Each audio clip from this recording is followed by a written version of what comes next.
So yun tol, entrada pa lang tol, no? Marami nang nakaharang sa atin. Kailangan nating balikan tong area na to tol, para mabawi natin, makuha natin yung ano, sprayer, no? Kung saan nandun yung agimat ni Kukoy. Kasi alam ko naman na wala na yung visa dahil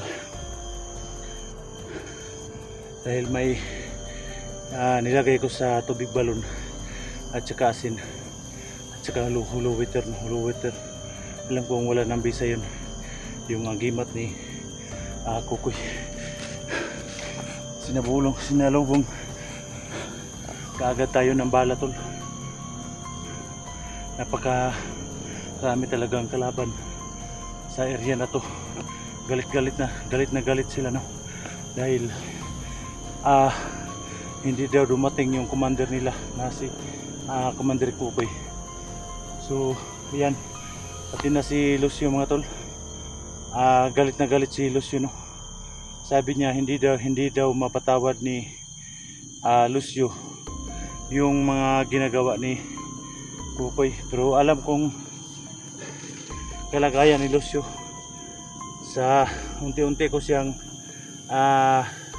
sasabihin ko sa kanya yung totoo, no? Na nahuli na natin si Kukoy, tsaka wala nang agimat si Kukoy, no? Wala nang anting-anting si Kukoy kasi nailabas na natin lahat. Pero sabi ni Lucio tol, pinuntahan ko kanina mga tol, sobrang galit talaga ni Lucio na siya daw mismo ang papatay kay Kukoy dahil sinira daw ni Kukoy yung buhay ng kanilang pamilya, no? Pinatay daw ni Kukoy yung asawa niya. So ayan tol, naintindihan ko naman si Lucio, no? Dahil sino pa namang hindi magalit sa ginawa ni Kukoy sa kanya. Pinatay ni Kukoy yung asawa niya, sinira talaga ni Kukoy yung buhay nila mag-asawa. Kaya hindi ko si Lucio. Pero alam kong pray lang po tayo para matanggap ni Lucio yung lahat, no? Alam kong madali lang pakig-usapan si Lucio dahil pray muna tayo bago tayo sabihan si Lucio na buhay si Commander Kukoy. Pero sa ngayon hindi ko pa sinasabi sa kanya na buhay si Kukoy, no? Kasi alam kong naramdaman ni Lucio, sobrang galit niya talaga kay Kukoy. So baka bukas bababa po ako, no? Dahil puntahan ko si Kukoy sa kanyang nilalagyan ngayon. Hindi ko lang sasabihin tol kung nasaan si Kukoy, pero safety yung anak ko doon sa tao na nandun si Kukoy, no? Alam kong mabait yung tao na pinagbilin ko si Kukoy doon. So ayan, shout out, no, sa lahat ng viewers dyan, Luzon, Visayas, Mindanao. Maraming salamat po sa walang sawa niyong suporta. Pakabait po ninyo, lalo na sa mga OFW natin dyan. Thank you so much po. Maraming salamat po sa panonood niyo at subaybay sa ating mga video, no? So ayun, no, samahan niyo po ako ngayon. Pag-share po sa ating video. Sana walang mangyaring masama sa ating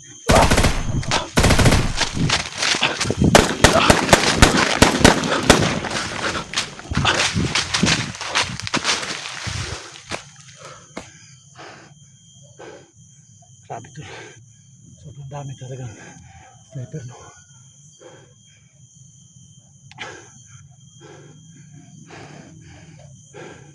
Nagwala yung mga tauhan ni Kukoy tol, kasi hanggang ngayon di pa daw dumating si Commander Kukoy. Yung budget daw nila, pero hindi nila alam na nasa atin na po si Kukoy, no?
So yun tol, hindi sila takot sa putok dito ng baril tol. Nasanay na yung mga bandido dito sa putok ng baril.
Naawa nga ako sa anak ko tol.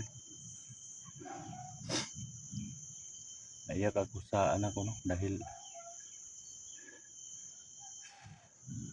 yung masabi lang niya sa akin tol, palagi niyang hinanap tol yung kanyang kanyang ina.